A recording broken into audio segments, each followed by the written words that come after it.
Hello అండి, అందరికీ welcome to కుచ్చు స్పెషల్ డిషెస్.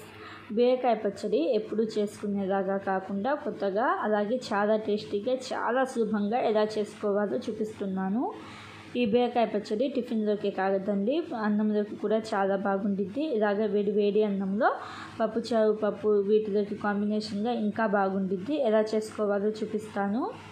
ముందుగా ఇక్కడ ఎండు బీరకాయలు పైన తొక్క తీసేసి శుభ్రంగా కడిగాను. అలాగే 4 చిన్న సైజు టమోటాలు శుభ్రంగా కడిగి తీసుకున్నాను.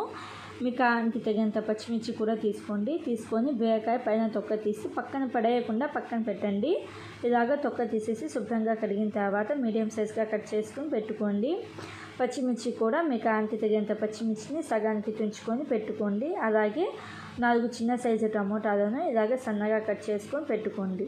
ఇలాగ 4 చిన్న సైజు టమోటాలను కట్ చేసుకున్నాం కదా. ఇప్పుడు బీరకాయ తొక్క పడేయకుండా పక్కన పెట్టమన్నాను కదా, ఆ బీరకాయ తొక్కను ఇలాగ సన్నగా కట్ చేసుకొని వేసుకోండి. టేస్ట్ అయితే చాలా బాగుండిద్ది ఇలాగ తొక్క వేస్తే. ఇప్పుడు స్టవ్ ఆన్ చేసుకొని కడాయి పెట్టుకొని ఒక 2 టేబుల్ స్పూన్ల దాకా ఆయిల్ వేసుకొని బీరకాయ తొక్కుని సన్నగా కట్ చేసుకున్నాం కదా, అది వేసేసి పచ్చిమిర్చి వేసేసి అలాగే బీరకాయని కూడా సన్నగా కట్ చేసుకున్నాం కదా, బీరకాయ కూడా వేసేయండి. బీరకాయ ముక్కలు కూడా వేసేసి టమోటాలు కూడా వేసుకోండి. చేయడం చాలా సులభం అండి. మనం బిజీగా ఉన్నప్పుడు జస్ట్ అన్నీ వేసేసి లో ఫ్లేమ్లో పెట్టేస్తే ఈజీగా ఉడికిపోతాయి. ఇలాగ టమోటాలు వేసిన తర్వాత ధనియాలు ఒక 2 టీ స్పూన్ల దాకా వేసుకోండి. ధనియాలు మీకు ఫ్లేవర్ నచ్చకపోతే చేతితో బాగా దంచి వేసుకోండి, పౌడర్ లాగా చేసుకొని వేసుకోండి. ధనియాలు వేసేసి ఒక 2-3 ఎమ్మల కరివేపాకు వేసుకోండి, టేస్ట్ బాగుండిద్ది. అలాగే జీలకర్ర కూడా ఒక టీ స్పూన్ దాకా వేసుకోండి. జీలకర్ర కూడా ఒక టీ స్పూన్ దాకా వేసుకొని ఒక చింతపండు వేసుకోండి. చింతపండు ఒక ఇంచు సైజ్ అంతా చింతపండుని వేసుకోండి. అలాగే తాలింపు దినుసులు ఒక టేబుల్ స్పూన్ దాకా వేసుకోండి.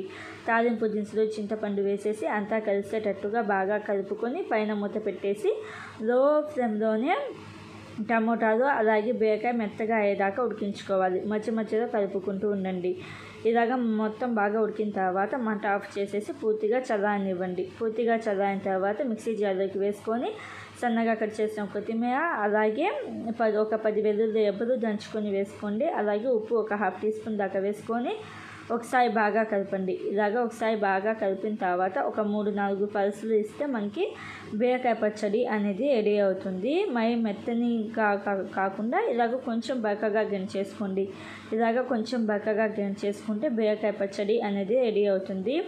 టిఫిన్లోకి బాగుండిద్ది, వేడి వేడి అన్నంలోకి బాగుండిద్ది. అలాగే మనం ఏదైనా ముద్దపప్పు ఏదైనా పప్పు చేసుకున్నప్పుడు ఆ పప్పు ఈ పచ్చడి రెండు కలిపి తింటే ఇంకా టేస్టీగా ఉండిద్ది. చేయడం కూడా చాలా సులభం కదా. మనం డైలీ చేసుకునే వంటకాలలో ఇది కూడా చేసుకోవచ్చు. ఒకసారి తప్పకుండా ట్రై చేసి ఎలా అనిపించిందో కామెంట్స్లో చెప్పండి. Thank you friends, bye bye.